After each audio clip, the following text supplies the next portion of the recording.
Eh bien, chers amis, bonjour. Aujourd'hui ou demain? Eh bien, en ces temps troublés, beaucoup s'interrogent, comme les disciples l'ont fait quand Jésus leur a annoncé la destruction du temple. Dans Matthieu 24, par exemple, versets 1 à 3, on a ce récit où Jésus raconte tout cela. Matthieu raconte ce qu'il a vécu, c'est répété dans Marc, dans Luc également.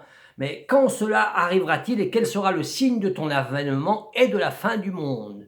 Quand cela arrivera-t-il? Quel sera le signe de ton avènement et de la fin du monde? Cette question est là et beaucoup aussi s'interrogent aujourd'hui avec les événements qu'on vit actuellement, avec ce confinement à domicile presque partout dans le monde. Dans beaucoup d'endroits, c'est le cas. Alors bien sûr, cette question est légitime, mais au verset 36 dans Matthieu 24, Jésus va leur répondre: « Pour ce qui est du jour et de l'heure, personne ne le sait, mais le Père seul. » Lui seul sait ce qui se passe. Nous sommes dans une situation tout à fait similaire.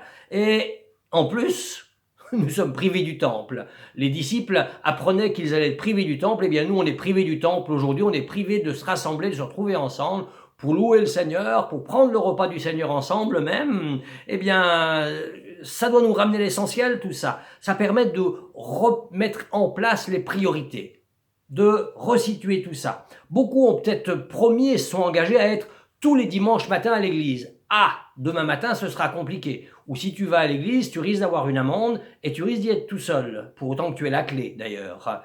Mais qu'est-ce qu'on va faire? Cette rencontre du dimanche matin, elle est sacro-sainte. Elle est même plus sainte que Dieu parfois. C'est fou, non? Excusez-moi de vous provoquer, mais je veux vraiment vous encourager. Et vous dire, il est temps de remettre la balle au centre et de redémarrer, de ne pas nous laisser arrêter par tout ça. Dans l'Épître aux Hébreux, au chapitre 12, verset 26, il est écrit « Une fois encore, j'ébranlerai non seulement la terre, mais les cieux aussi, afin que les choses inébranlables subsistent. » Donc c'est Hébreux 12, 26. « Une fois encore, j'ébranlerai non seulement la terre, mais aussi le ciel. » Et au verset 27, « Afin que les choses inébranlables subsistent. » Non, Dieu a un projet, Dieu a un plan. Ce n'est pas pour nous embêter, pour nous casser les pieds que toutes ces choses sont là et se produisent, mais c'est afin que nous mettions en place des priorités et c'est afin que toutes les choses secondaires soient secondaires et y demeurent. Aujourd'hui, le Saint-Esprit est là et Jésus va encore répondre à cette même question que les disciples lui posent au début du livre des Actes des Apôtres au verset 6. Et encore une fois, ils vont lui demander, mais est-ce en ce temps-là que tu vas rétablir le royaume d'Israël ?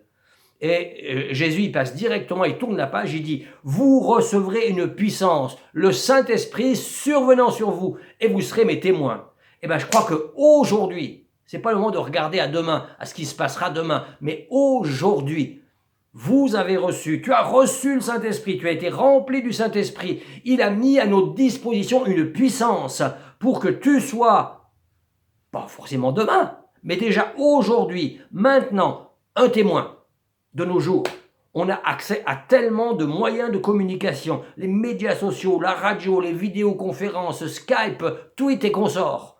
Pourquoi nous limiter à un local, à un bâtiment, alors qu'aujourd'hui on n'y a même pas accès? Demain on y aura accès, on aura plaisir à s'y retrouver. Aujourd'hui ce n'est pas possible, c'est pas un problème. Utilisons notre intelligence, utilisons notre imagination et utilisons tout ce qui est mis à notre portée pour colporter la bonne nouvelle de Jésus, pour nous exhorter les uns les autres et aussi pour annoncer le témoignage de la promesse de Jésus à ceux qui ne la croient pas. En effet, beaucoup ne craignent la mort du coronavirus, mais ils ne craignent pas la mort que Jésus annonce aussi.